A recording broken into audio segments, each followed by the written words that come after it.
So good afternoon, everyone. Thank you very much for joining us this afternoon.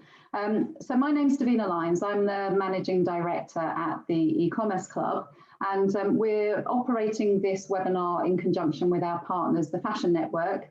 So they're kind of sitting in the background and making sure that sort of everything flows nicely. But you know, they are sort of obviously fully involved in today's webinar, but luckily I get to actually chair.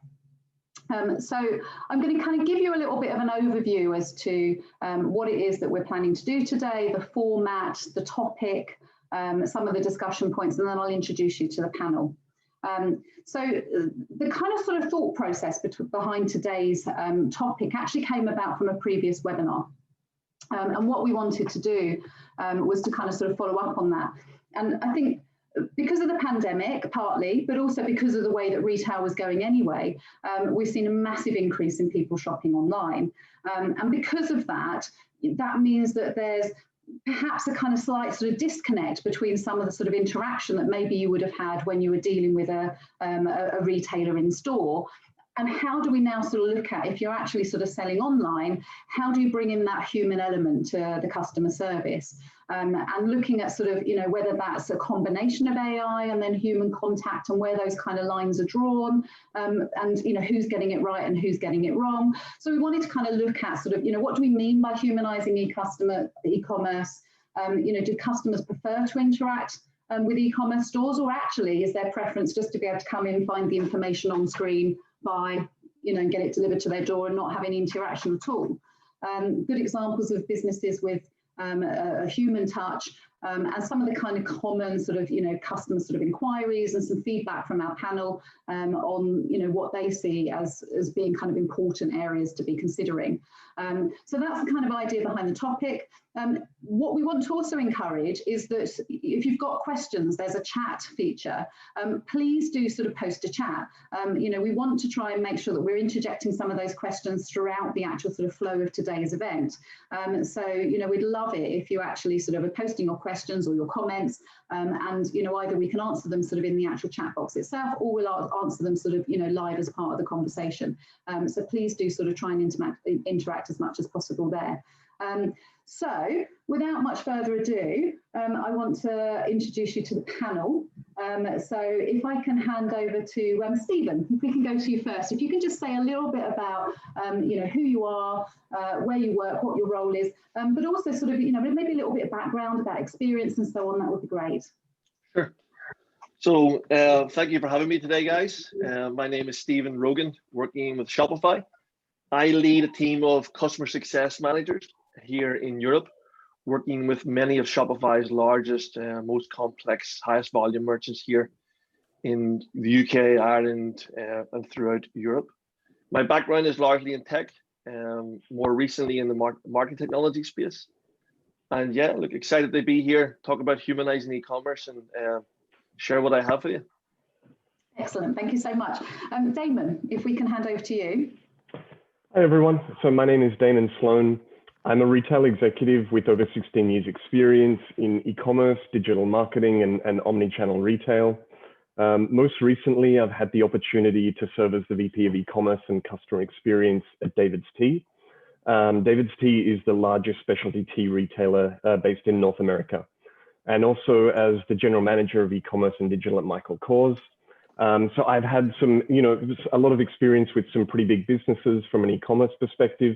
But I'm also a small business owner operating a brand called Enamore with my wife that produces natural skincare products for babies. So kind of have the experience of seeing how certainly the impact of COVID on big business and small business. So I'm happy to share the insights I have. And I'm actually located in Montreal, Canada. Excellent, thank you very much. And Brad, if you could introduce yourself as well, please. Certainly.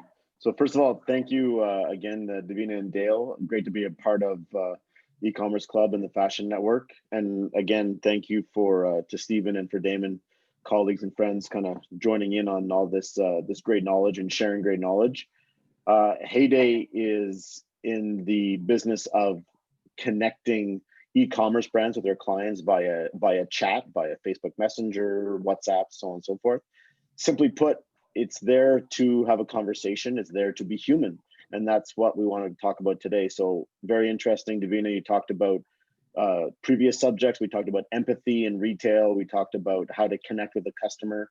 I think it's, especially as we head into these second waves, both here in North America and obviously in Europe, I think it's a very apropos subject. So looking forward to pulling lots of information out and sharing whatever we can. And please, again, ask the people, hit the chats and hit the Q&As. I'd love to try and answer questions today, or always take them offline. So thank you very much, Davina. No, thank you so much. Yes, and thank you to everyone for joining me today. I know sort of the pandemic obviously sort of has had a major influence and is going to come up, so we will want to reference that. But I think that some of these things that we're talking about would have been par for the course anyway, or are par for the course, because e-commerce was definitely sort of growing at a fast rate, and that rate has got even sort of quicker. So I think a good place to start would be to look at how do we actually define humanizing e-commerce, or what is it that we can do to make e-commerce more human? Damon, can I hand over to you on this one first, please? Yeah, certainly. I know it may seem counterintuitive, but for me, humanizing e-commerce is looking at what technology is available just to one, empower store associates, and two, enable customers to actually connect with each other. So I know that, we're talking about humanizing, we probably shouldn't be starting at technology, but that's actually my perspective on it, that how can I use technology as an enabler to kind of make real connections happen? We mentioned COVID, but the jump in innovation that's happened, and now, the whole world knows what Zoom is now, thanks to COVID. But what that has done has normalized some behaviors that brands are taking advantage of. And it's funny to see that most are still not, and this is basic technology that's been available for a long time. But there's now brands using this technology just in really simple and creative ways, but they're using it to build a connection between people, exactly like we are today now. We're having a conversation across continents, connecting as closely as we can face to face. So for me, the humanizing part is, it starts with technology, but it's really about enabling people to connect. Yeah, no, absolutely. I totally agree. Stephen, how would you define the term, or how do you think that we should be kind of looking at how to humanize this experience? Yeah, I mean, I love that Damon spoke about technology straight off the bat, because as someone who works in technology for the career, I can speak to that all day, and you really think there's a role and a place for that. And for me, brands that humanize and put humans are really about creating those experiences that put the humans at the center of that. And through authentic storytelling, talking about their why, talking about their values, really speaking my language as a potential customer or a customer of that, and using what they know and do best to create those experiences that stand out and that make me walk away with a oh, okay, that was interesting. I've never seen that before. And I'm not just buying a thing that's going to arrive in the post in 2 days' time. I'm actually buying into the belief and standing by what this company is sharing with me. Excellent. And Brad, have you got sort of something to add into this definition, or this kind of viewpoint? Sure.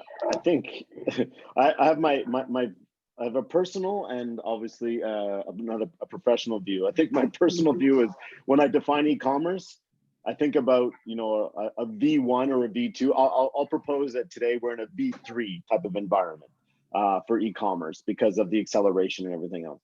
A V1 and V2 was sticking a catalog and putting 300 refrigerators or 500 pairs of shoes online and making you scroll to the bottom of the page. So to me, humanizing is not putting catalogs and creating this this horrible user experience. I think then leading revenue and some sales and some partnerships here at Heyday. What I do, both North America and Europe, I get to talk to a lot of retailers, and I get to see a lot of things. And I think the story, and I'll riff off of yourself, Stephen. Storytelling is key, and I think that word will come up a lot today. Storytelling. And I remind people, if I can, back before there was the internet, back before there was e-commerce, back before, when you used to walk into a store and you crossed that threshold, whether it was a door, whether it was a, you know, a threshold in a mall, high street, whatever it was, you then engage in a conversation and you talk to someone and someone asked you questions and why you were there. Someone started to bring you in, and having those conversations and providing that curated experience or selling a story and connecting with the brand. I mean, that is what humanizing is. So we're going to leverage technology to try and make some of these happen. Are we going to recreate it exactly? Of course not. But are we going to try to do everything we can to have an engagement? Exactly that. So that's what I see as humanizing e-commerce, is having an authentic or a storytelling type of conversation to engage. And then, I mean, looking at sort of, you know, the retail landscape, I mean, why is it so important for e-commerce stores to actually consider the human experience? If we come to you, Brad, seeing as we're with you, and then we can kind of shoot over to Stephen maybe next. Well, I think it goes back to, again, I think we've said a couple of times now, authenticity, and having that ability to connect. I mean, I think people can very quickly see through a sham, see through a scam or a fake. You know, we're all, you know, have our radars on for fake news these days, especially here in North America. But I think that being able to live the brand promise, I think that most entrepreneurs come from a very passionate place where they want to tell a story. They're looking for partners, whether it be Shopify or Heyday or someone else, to help them tell that story, leverage the technology. So I think that really it's there to help you live a promise, or that you know started out with when you first started that company or that first vision. And Stephen, thinking about, you know, that human experience, what's your sort of view on this? Is why do you think it's so important in e-commerce? You know, speaking to e-commerce specifically, I think it's incumbent on us to actually think about commerce as a whole here. You know, Kel had made a comment here in the chat around social media's place in that dynamic, and you know, it's only a recent evolution of that commerce is extending into social media, and we need to bring it beyond there.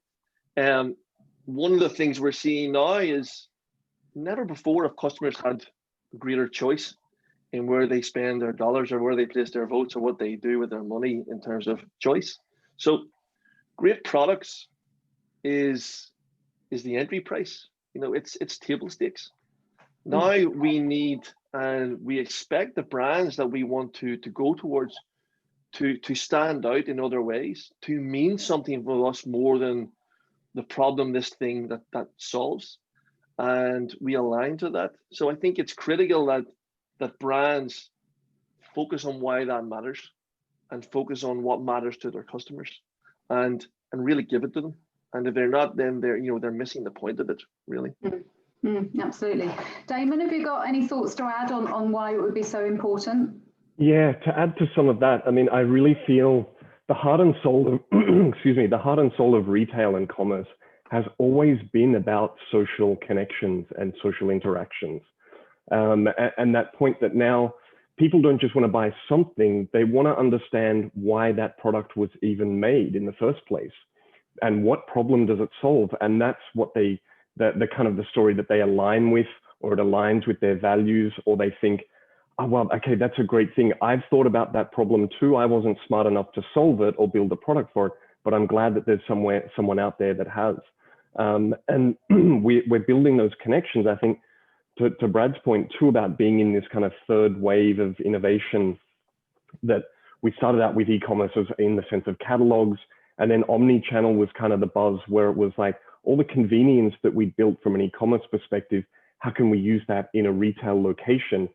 But we've kind of done a 180 again, and it's 100% because of COVID. But we're now looking at how can we bring that in-store experience and that face-to-face connection to digital environments. So I really feel it speaks to the point again at the beginning that I mentioned, where it's the social connection that's the heart and soul of retail or commerce, and understanding the story, the authentic story behind why a product even exists in the first place.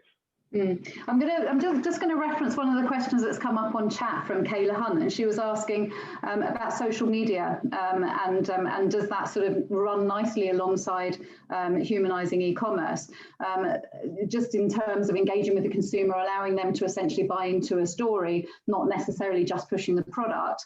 Do you think social media can play a huge part? Can I jump in here because I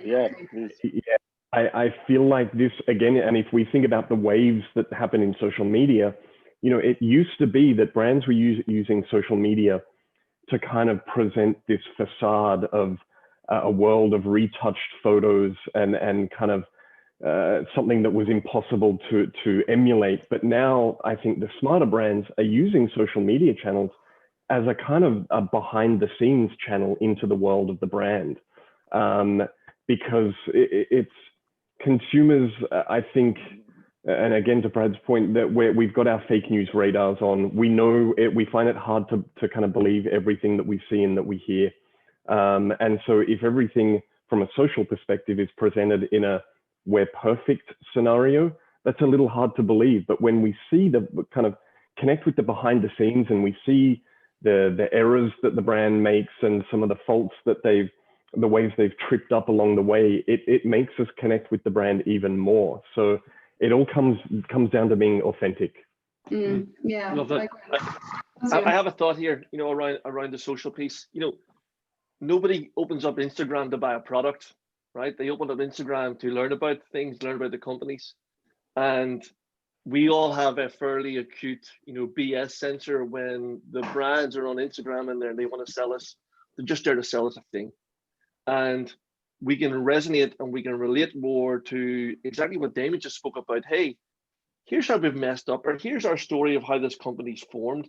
And that's what we get from social that we don't get from a marketplace or an Amazon. Or in fact, we often can't get that even from an in-store experience, because we don't get that level, or we don't get to flick through a couple of years history of that brand's journey. So, you know, social, I think, is a really important role to play in crafting the narrative and crafting the story that you as a brand, or you as a founder or an individual, bring to why you matter here and why you exist in the world to your customers. Exactly. So we've got a poll that we want to put up, and I thought this might kind of lead into some of the sort of discussion points that we want to cover next.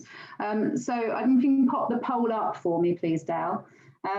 So this holiday season, or for us, this Christmas, will a brand's humanness influence whether or not you purchase from them? So do you think the brand's connection with you, or their sort of human influence, will actually sort of like, you know, make you choose them over and above somebody else? So if you could just kind of sort of put an answer in, we'll see the sort of scores come up from the attendees that we have on the call in terms of percentage, and that might then just kind of sort of help us feed into the next question. So if you could just kind of take part in that, that would be great. Thank you. So I'm going to start asking. Yeah. Davina, maybe just while everyone's kind of like clicking and the polls generating, if I could just again go off of what Stephen was saying, because what's interesting is Damon, like, for the lack of you know, terminology, 30,000 feet, and you know, maybe Stephen coming down to 10,000 feet, you know, at sea level. You know, this is exactly why you use social media. Back to Kayla's question, I think that, you know, to be able to leverage a platform, you know, like an Instagram, which is really important, because just 2 weeks ago, it was announced that Instagram is now going to offer in-chat services, just like Facebook Messenger and WhatsApp and Google Business Chat. So now you can not just, like, you know, follow and swipe for stories, but you can actually chat with a brand in Instagram. You can converse live. And so, you know, everyone's making social a conversation. And I think that, you know, being able to leverage these pieces of tech via Heyday or other, but the point is that, you know, it's available, and that's the greatest thing about what's accelerated and what's coming down the pipe in 2021. Yeah, no, I agree. So, I mean, looking at this, I mean, 64% of our audience and listeners have said that they think that, yes, it will actually have an influence. There's a few that are sitting on the fence. and a few no's there. So very few, I mean, less than 10% in terms of no's, but the maybes, maybe that's who we've got to kind of convince then over the rest of this conversation, perhaps. And so I wanted to kind of sort of move on to the next point, which is what actually makes a brand more human than the next. I mean, we were just talking there about social media and that really allowing an opportunity to be able to not only tell a story, but nowadays to be able to have a conversation. So what is it that, you know, actually will make this brand sort of stand out as being a little bit more human, a little bit easier to connect with? And are there any kind of, you know, companies that you can think of that perhaps are getting this right? So Brad, if we can kind of stay with you. Sure. I mean, I think that, I mean, the question is kind of like, you know, what makes a brand more human? I think it's, again, we've said some of the same words: storytelling, empathy, understanding, a recognition that, you know, everyone's in the same boat, some of these things. I think that they're good. You know, a couple examples, you know, a global example, if I get, and I have to, you know, educate me. Does everyone in EU know what Crocs are? Like the Crocs, which are like the soft shoes, you know. Oh god. I might be wearing a pair now. Yeah, exactly. Steven's got a pair of bright green. I love my Crocs, they're the best. but I just wanted to make sure. Anyway, but you know, there's a classic example, and I think the last time I looked, they've given over 850,000 pairs of Crocs to frontline workers around the world. So there's a program where they're trying to connect and they're trying to support. And they're trying to, you know, understand that people are going through, you know, they're standing on their feet for 10, 18 hours a day, you know, whatever the story may be, but they're looking to connect, you know, and I wrote a recent article and, you know, it's a personal example and hopefully people, you know, understand that, you know, but I took my daughter to go get ski equipment, you know, we're just around the corner here in North America for ski season. And, you know, I went to a local shop because the local guy, we know, I want to support him, especially in these times around COVID and the pandemic. But he was able to, you know, ask questions to my daughter, and she's only 8 years old, so she needed to be kind of moved along a scenario.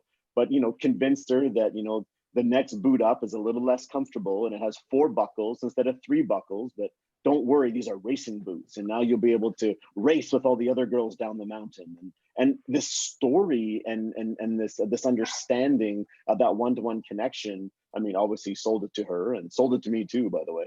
But you know, it's really important. So, you know, having these human connections and having these experiences really connect you and ground you with a brand or a store or, you know, an entrepreneur. And I think they're just super powerful.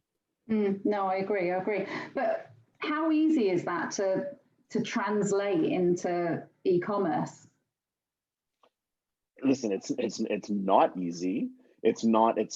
I mean, that's exactly why, you know, it takes experts, whether it be, you know, consultants or technology or people or suppliers, people that are on this panel or others, to be able to help a brand through that. So it's not as simply as saying like, okay, go interview the sales associate. What do they say? And let's just throw that in a chat box and, like, you know, let it run and everything will be okay.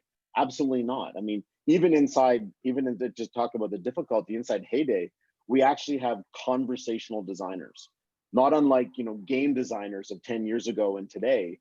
We actually have conversational designers who are specific experts in building chat flows and understanding, you know, the decision trees, the arborescence, you know, that people are looking to build into their brand, and helping to give that personality, that brand, and make it engaging. So it's not easy. The technology is there. You can do it, and there's some really good examples that are out there. We can share more another time, but I mean, I think that, you know, it's something that needs to be attacked in a very, very smart way with very strong partners. Absolutely. Damon, I'm going to reference you because, I mean, obviously you're coming from a sort of retail e-commerce background yourself. So one, sort of have a think about, you know, what can make a brand sort of more human, and if you can think of any sort of good examples. But I also wanted to kind of throw this into the mix as well, which is one of the questions that we've had online. Let me just scroll up so I can see who it is. So from Aaliyah. So she was just saying Amazon.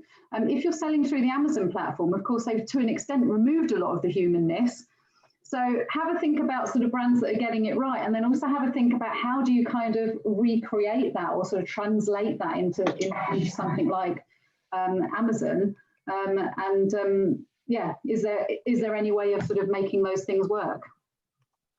Yeah, I think to cover the first point, I think about humanness and from a brand perspective, I think when we've mentioned it, it starts with empathy and leading with empathy, and empathy starts with listening to what's going on around you. So there's, we've talked about COVID. There's a lot of civil unrest in the United States. It's been a crazy year. We don't need to, and it hasn't stopped either. But it's just about not being tone deaf as a brand. It's about listening to what's going on in the world around you and understanding that your customers are living this. And as to take that Crocs example, but I'll make it about tea. During the first, tea, I think tea's more popular than Crocs. I'm getting some hate in the chat room because of my Crocs, so it's okay, please. Show us your feet, Brad. At David's Tea, so during the first wave of COVID, we did many things, but one of them was we looked at our entire kind of marketing calendar and everything that we had coming up, and what was the tone of the voice that we were using to speak to people. And we realized that it was probably not the right tone. And it's too promotional. It was too tone deaf compared to how the world had changed. So there was that side in how we communicated to customers. We then also, having to close stores, how can we build a connection? Okay, so we very quickly, we had it, we obviously worked with Heyday, but we were building a connection to say, we've got all these tea guides, and the David's Tea experience is about spending 20 minutes with a tea guide to understand the world of tea and going on a journey of discovery through that. So how can we, instead of maybe taking you on a flow through a conversational with a chatbot, a conversational kind of experience with a chatbot, how do we connect you as quickly as possible with one of our tea guides who could be in a closed store location or could be working from home. And then at the same time, to talk about giving back as a brand too, we were donating tea to hospital workers. So, it was very much a local initiative. But we had people driving tea. We were donating tea to all of the emergency departments in the hospitals in Montreal, just as a way to say thank you. And we didn't turn it into a huge marketing moment that we splashed everywhere to try to convince people, look how good we are, buy more tea from us. We were just very quiet and humble that we felt like we were just doing our part and what makes sense to us as a brand. And if everyone did that, then all of our frontline workers would have comfortable feet and hot tea to drink. So it's just those small waves. Although they'd be buggered if they spilt the tea though, because it'd go through the holes in the Crocs. Exactly. Go ahead, sorry.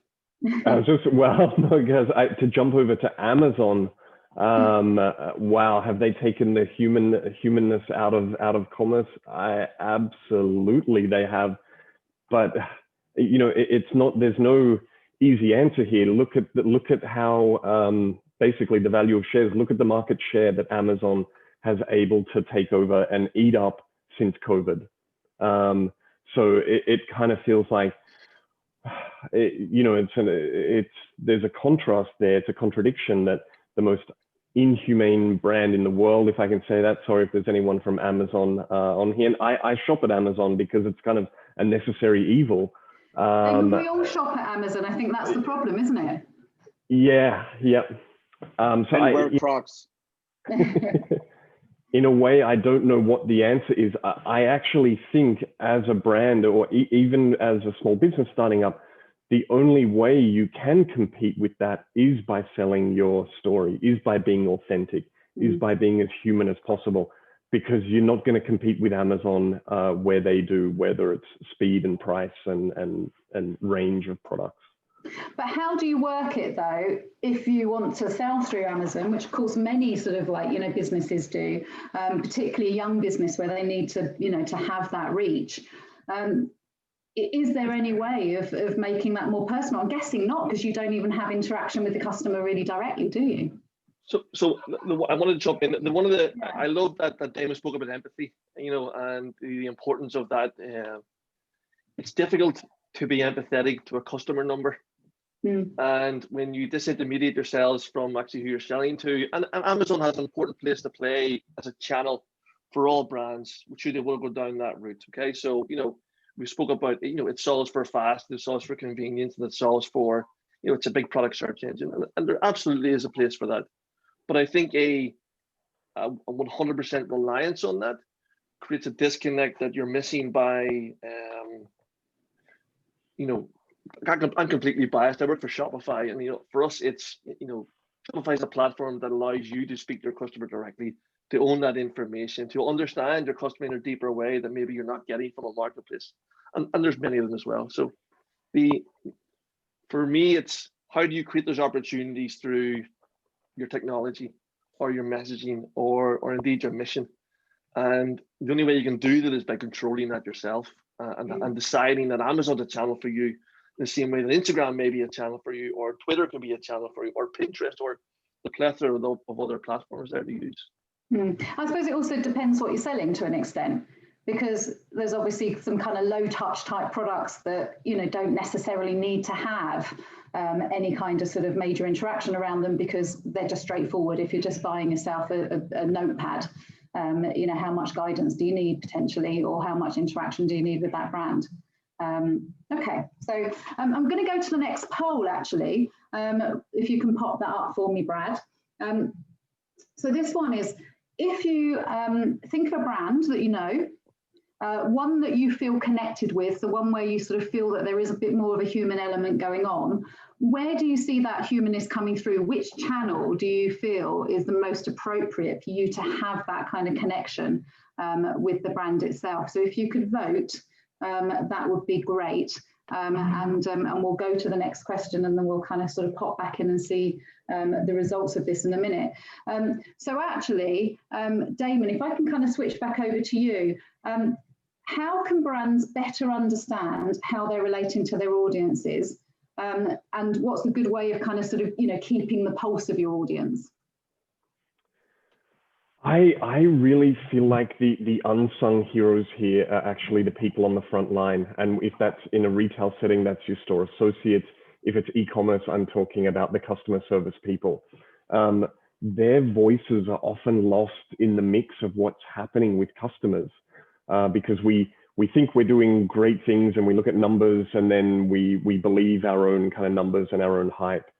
But really, giving a voice to the people who are on the front line, and whether it's store associates or customer service from a digital perspective, hearing what they have to say and hearing the interactions that they have with customers, it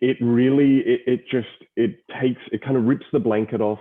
It lets you see what's really going on. It really lets you see how customers actually feel about the brand, how they interact with you. So I always encourage people, and it doesn't matter, seniority, it doesn't matter to spend, or even what department you're responsible for, but you should spend time in customer service, or you should spend time on your shop floor.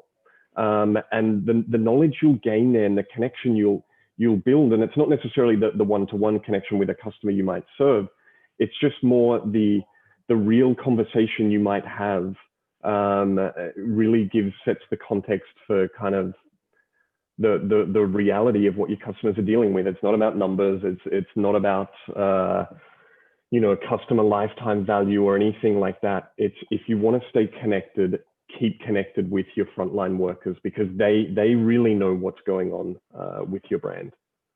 Absolutely. Brad, I'm going to come over to you and then come back to you, Stephen, if that's okay, because we've got the results of the polls here. I think it's quite interesting there. I mean, because I know that you've obviously got, providing some of these services. Are you surprised by the results that are coming up? I mean, personally, no, not at all. I think that it's directly in line. I think, personally for my own business and for Heyday, I think we have a great opportunity to kind of move the needle on the chat and the personality. But I mean, that's a discussion for other times. I think that the use of social media, obviously, I mean, the platform that is the juggernaut of platforms, of Instagram, now TikTok, you know, and other ways to really kind of have those interesting connections, I think allows you to be human when you're kind of like telling stories. Again, I fully agree with Damon on the pulse on the street, like, you know, getting that from your store associates. I mean, the same thing, you know, whether you use like an email, a website, or a chat to also then elicit NPS, or so net promoter scores, or CSAT or CSAT. So getting like these type of abilities to kind of gather first party information, as we say, directly from your customers. These are important ways to kind of keep the pulse going. So, you know, likes, shares, you know, conversions off of social, which is obviously the predominant channel. These are all very, very relevant places to be driving engagement, conversation, revenue. It's perfect. And do you feel like there's a kind of an obvious balance to these things, that, you know, that chat should be used in kind of certain circumstances to kind of take a customer so far, and that, you know, then sort of other things should kick in, or is it just that you've got to be kind of using all of these things to be able to sort of create that kind of human sort of interaction? Is that back to me? Sorry. Yeah. Sorry, back to you. Yeah. I think it's really like just as omni-channel. I think it is cross-channel. It's all channel. There is no channel. Like, it is a brand. It is a promise. It is a conversation, and you have to use everything at your disposal, at your fingertips. So the right brand. I mean, you know, before there used to be a social team, and then there was an e-commerce team, and there's a customer service team. Listen, I mean, you know, even when you look at, you know, leveraging a platform, or looking, you know, like Shopify, or you know, an entrepreneur who's like built his company around like a certain product or service or passion, all of these, you know, that used to be very siloed have just collapsed, and it's just all one big, like, massive customer touch point. So, you know, it goes back to this concept that we use in marketing around, you know, like not a newer concept, but one that everyone is kind of sticking towards, on the flywheel. Right. So it's not you know, A to B, and it's not linear, and it's not circuitous or you know, kind of rounded. It's just always in and always off, and always in and always off, and spins faster and faster. So, you know, using all these things, you have no choice today. You can't just focus on one and not the other, because you're missing touch points.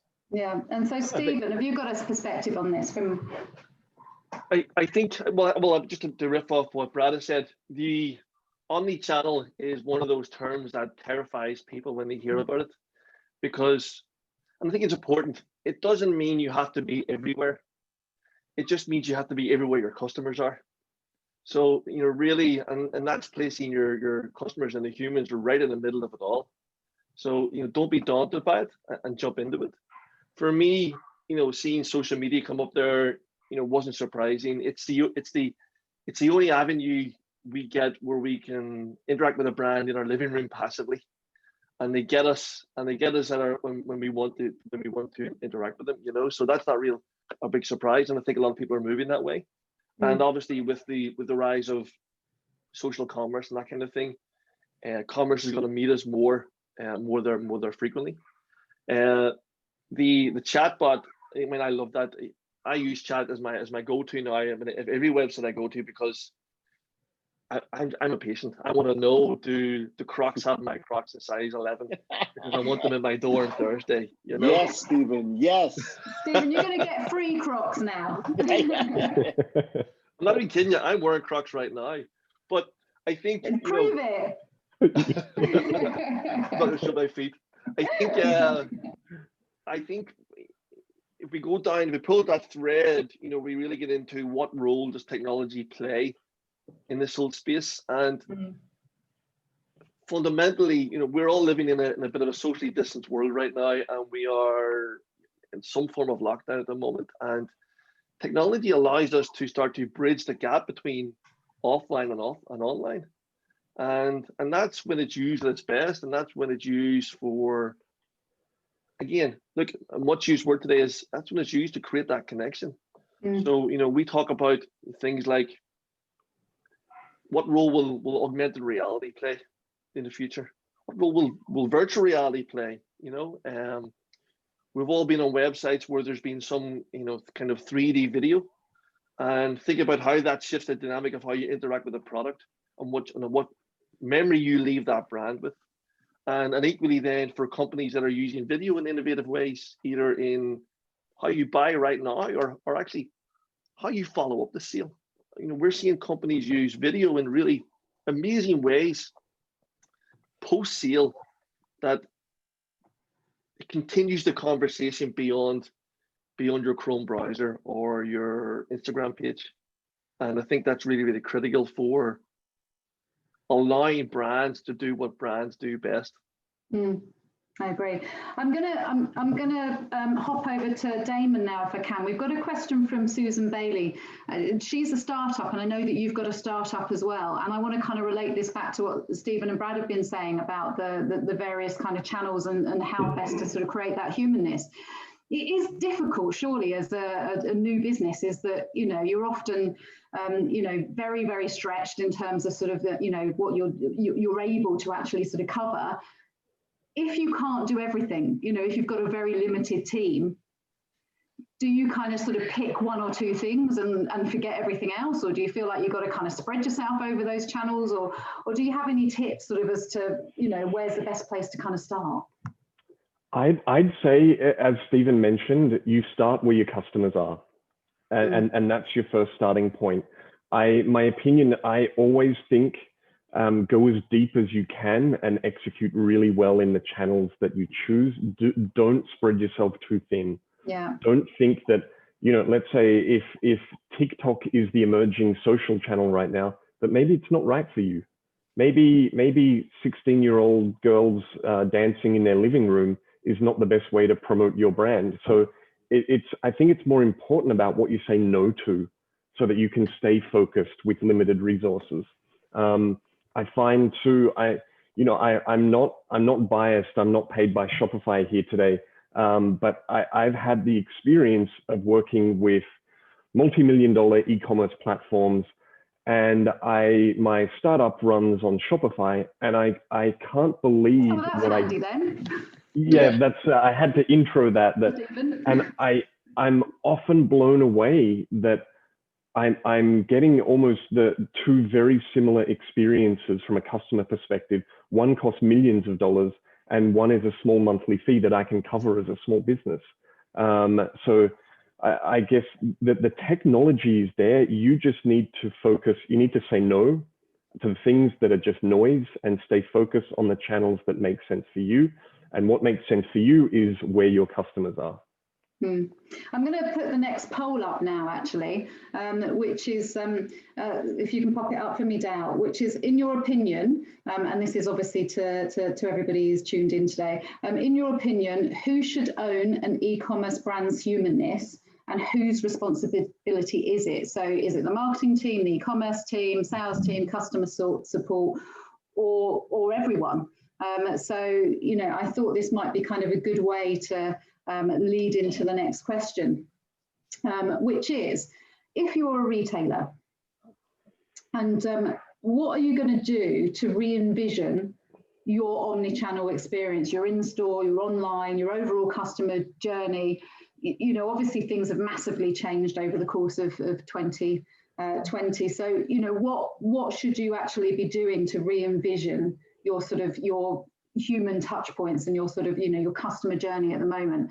I'm going to throw that one to Stephen first, if that's okay. I love all the arguments going on in the chat. It's wonderful, but who knew Crocs were so divisive? That's fantastic.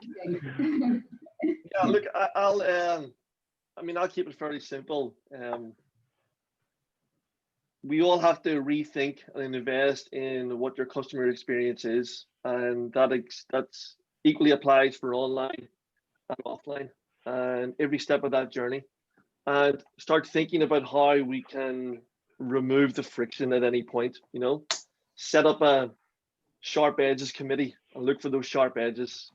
Think about where you can build in some wow moments that leave people with a different sense that they're getting from anywhere else.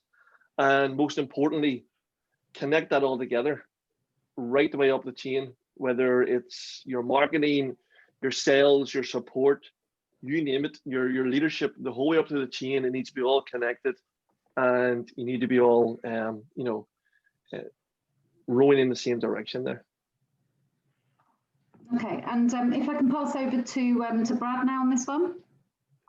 Yeah, I think, I mean, again, what Stephen was talking about was like everyone coming together on the journey. I think that's perfect with the poll that we just saw. Yeah, I mean, the poll it was overwhelming. That's It was the consensus. I mean, so it's really. Though, Brad. Sorry. Is it practical for everyone to own that? I don't think it's for everyone to own it, but I think it's for everyone to be a part of it, to believe it, to be in the creation thereof.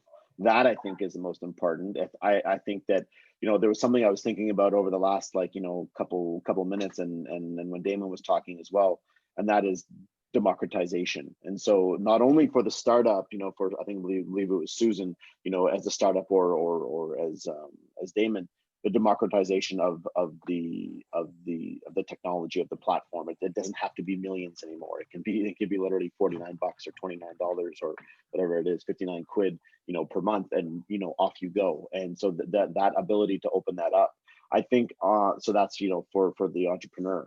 On the employee side, you know, is it possible to everyone to own it? No, but is everyone need to buy into it, or do you need to create it with, you know, your people in mind, your frontline workers in mind? I would say yes, and because if they can't articulate what your brand promise is or what your value is, and listen, not they won't be able to always, but if your social media campaigns and if your website and your chat personality inside your chatbot, if not all of these cannot articulate what that is, then I think that there's going to be breakdown at some point, you know. And I mean, one thing that people are talking about right now, especially rushing into the holidays, is around logistics and around packaging and packages, right? I mean, you know, I was reading another thing online the other day, you know, someone ordered a package and it's already the beginning of November and it's 3 weeks late. Like, imagine what's going to happen when you order during peak or during Black Friday, and then you don't get the box, and the box shows up and it's completely crushed, and, like, you know, this unboxing experience turns into mush. Like, it's you know, these little things that I think some of you have control over, some of you don't, I'll be reminded. But I think it's really interesting what's about to happen. Absolutely. I mean, I think that actually is nice kind of linking, because obviously we've got sort of, you know, peak coming up, Black Friday, Cyber Monday. So what can brands sort of do to build some lasting connections with some of those first-time customers that they're gonna win, you know, in these coming weeks? If I can give that over to you first, Brad, and then. Yeah, I would say that the best thing you can do is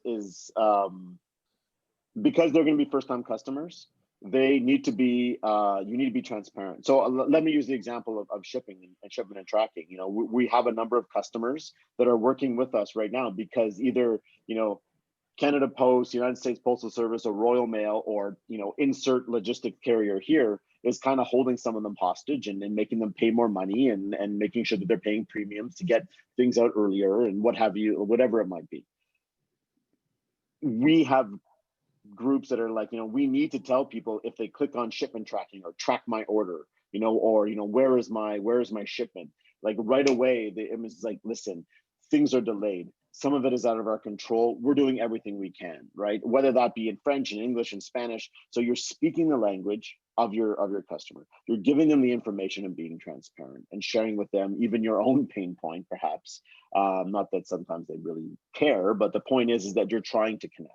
And I think that's one example of, you know, being honest and open and transparent from the very first time your first customer interacts with you. Stephen, what do you think on this point? I loved, like, it just got me thinking about the whole thing around shipping delays, and we're starting to see that already. I mean, I'm experienced that in my own personal shipping of, you know, ordered some products for my wife for her birthday. It took a week, it should have taken 2 days. And the interesting thing there is, I'm waiting for 7 days to understand where my shipping is. If they text me 2 days later to say it's been delayed and you're going to get it in 3 more days, I would have been perfectly happy with that. And therefore, the expectations and the reality, if we can over communicate that's a really great way of instilling trust in you as a company, as a brand. The other thing is, Black Friday, Cyber Monday, it's a big quantity play. It's a big day for getting your highest sales and your most customers. But I think it's important to realize that this may not be the optimal experience they get if they get a delay or they get a misalignment in packaging, and therefore start to think about how you can infuse a bit of quality into that. And maybe that is, including something in the box to take the next step in that relationship with your merchant. Maybe it's a discount code, or maybe it's a note to say, hey, this might be late because of Black Friday or Monday. Here's a little extra. I read something recently, and it was, they said, a glue, GLUE, giving little unexpected extras. And I love that. And that's something that I want to talk about to my team about, how their merchants can do that. And that brings that unboxing moment from I got a great deal, into look what I got, and look, would you hear what they did? And that's the next step forward into step one of that new relationship you want to craft with them. Yeah, it's a bit like when my kids buy stuff on Depop and they get some sweets come in the packaging. Exactly. And they seem more excited about the sweets than the thing they've actually bought. Yeah, I ordered tea recently, and it came with a stirring spoon for the leaves and the little thing, and I didn't order that. It just came, and it came with a host of samples, and that's my brand for life now, because I didn't ask for that, and now they've delighted me.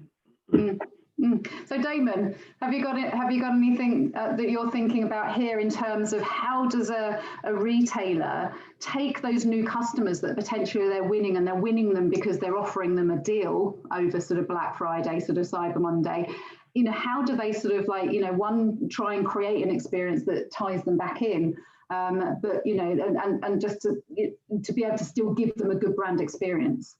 Yeah, Stephen's example of the spoon there in the packaging is perfect.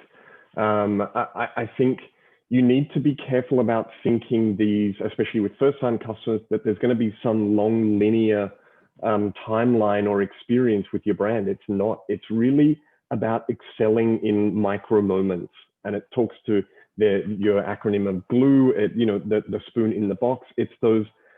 You may only have your customer's attention for 5 seconds out of their day. So if you've got that 5 seconds, just be the best that you can be in that moment. So it's not to say that there should have been, a bouquet of flowers with the delivery of the tea, but just adding the spoon, it makes sense. It's contextual, and it plants that seed with you. Like you said, you'll be a customer for life.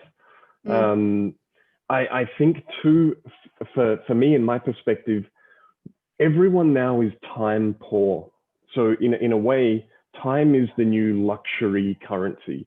So anything you can do to just not annoy your customers, if you can stay off their radar, and again, to Stephen's point, he said, if they had just texted me to let me know that it was going to be late, fine, then I know, then I can kind of take that out of my mental space and put it aside. So it's really, it's sometimes no news is good news. So doing the little things to stay off your customer's radar and not be a problem for them, to just make it convenient for them so that they gain back time. I agree. Brad, I'm going to come over to you, because that's actually quite important, that sort of, how do you free up time for, for all of these kind of interactions that you need to be sort of giving to the customer? I think I'm gonna also play off of Damon. I think the micro moments are incredibly important, because again, I'll go back to the analogy of the flywheel. So that flywheel gets powered by having those little inputs or bursts of power or energy, and those come from the micro moments. So if you can interject some of those moments into that wheel, it'll turn faster and faster and faster, and be kind of the self-fulfilling prophecy. Because we're not always in long engaging relationships with our customers. So on the other side, on the employee side, on the brand side, like, how do you free it up? You have no choice. You have to rethink your customer experience, or that journey from the ground up. I love the thoughts, and I'll go back to Stephen and his CEO Toby, who basically at Shopify said they threw out their entire product roadmap and their playbook. They threw it out because of the acceleration of COVID, and they rebuilt it from scratch, from the ground up. And I think that if a company like Shopify can do that, then I think that, you know, other companies and other retailers need to think about the same thing. Like, you cannot use the same old playbooks. You cannot use the same old touch points. So rethinking, doing your research, doing your market research, whether it be, you know, quantitative, qualitative, whether you're investing with that, you know, outside suppliers, you know, all these type of things, you know, are going to, you know, you're going to better understand. So one of our customers right now, they know that they have to reinvent, like, let's call it that front end, that engagement on chat. They have talked to their top 5 sales associates in stores based on commission and, you know, their VIP book of business. And they're basically asking the 5 of them in, call it like, you know, built focus groups internally. Okay, what sells? How are we going to talk to people? What's important right now? You're on the street, you're talking to people, whether they're coming into store, whether you're talking to them on video chat, you know, via Heyday, like whatever you're doing, what is important? And then we're starting to rebuild that entire journey. I think that will allow you to free up time. You're going to find the micro moments that are going to be important inside that. We've got kind of 5 minutes, so I'm going to come back to you, Brad, for a kind of sort of a little summation, but I'm going to go over to Damon now and see. So Damon, have you got any kind of sort of final thoughts on you know, what people should be doing in terms of sort of humanizing their e-commerce experience, or any brands that you think are doing it particularly well that we could copy? So a final sort of like, you know, thought for the day. Yeah, I think I'll avoid choosing a big global brand and saying copy them, because that just won't be realistic. I think as we're approaching, again, in the context of COVID, we're approaching Black Friday and Christmas shopping. I think now is the time to really go back to your frontline staff, your customer service, your retail workers, and ask them, check in with them, what do they need to make this a success? I think we get, and I understand it's all legitimate, but we get too kind of caught up in inventory, marketing, logistics, all the things that could go wrong, and we forget kind of keeping the customer as the focus and putting the customer at the center of everything that's going on. And no one knows the customer better than your store associates or your customer service team. So it's giving those people a voice to say, what do you need to be successful, and starting there. So kind of focusing there and then working your way out, I think is the best approach. Excellent, thank you. Stephen, have you got any thoughts on where people can start, or any brands that we can kind of look to for inspiration? You know, like I'll have a completely biased answer, and I think, you know, the brand should, or the company should focus on leveraging technology to do the things that are repeatable and you need to use, and allow that either to extend how you can connect with your customers, or allow that to free up the time to allow you to connect with your customers and create those avenues. You know, prime example of where I felt it more recently, you know, my wife and I have a new baby. Well, she's 11 months old, but one of the big decisions you have to make is what stroller you're going to buy, or what system you're going to buy. And we had questions, and I went on to Mamas and Papas in the UK here, or in the UK, and I started a video chat with somebody. After I did an online chat, she said, "Hey, let's jump onto a video chat." And she clicked the link. I'm in my car, sitting in the car park of the school of my other kids, and up pops this video. And I asked her the questions that I had, the concerns I had that were holding me back from buying this stroller. She dealt with them there and then, and she left me with a link to buy, and it was done. And I thought, that's an incredible experience. It blew my mind that I was able to do this. So, you know, that's an example that I've had in real life. Yeah. And there's a whole host of examples out there. Yeah. Brilliant, thank you so much. Brad, you've got 1 minute to give your kind of sort of final thought on humanizing e-commerce. I think it's a matter of starting where you can, and the good thing is that, again, democratization of the platforms, whether it be using Heyday to be able to respond to, you know, low value, high volume questions around where is my order, or turning on video chat, as Stephen mentioned, leveraging, you know, getting to market quick and building a really slick e-commerce platform on Shopify. The technology platforms exist and they're there to be used. And so the democratization has allowed that.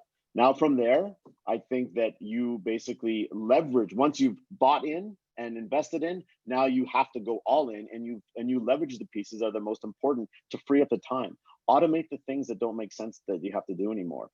Find the places, the micro moments to save time. And I think this idea of leveraging technology that's available even for the solo entrepreneur to then free up time, I think is what you take away from today. I think that's a good point to leave on. And, you know, that's obviously what we've always been thinking, isn't it, is use the technology to its best effect. So can I say thank you very much to everyone for taking part today. Thank you very much to Brad from Heyday, Stephen from Shopify, Damon from, from various places, but actually you need to send Stephen some of your skincare products with his new baby. I know, I might, I'll connect with you, Stephen. Yeah. All donations welcome. Yeah. And Crocs too. Of course. So thank you very much for taking part today. I really do appreciate it. The recording will be available online, so we will send that out to everyone. Obviously, you'll have a copy yourselves. Thank you very much to everyone for listening in today as well. We really do appreciate it. And I'm sure we'll see you all again on a Zoom call in the future. Very good. Thank you very much. Take care, Stephen. Take care, Davina and Damon. Thank you. Bye-bye.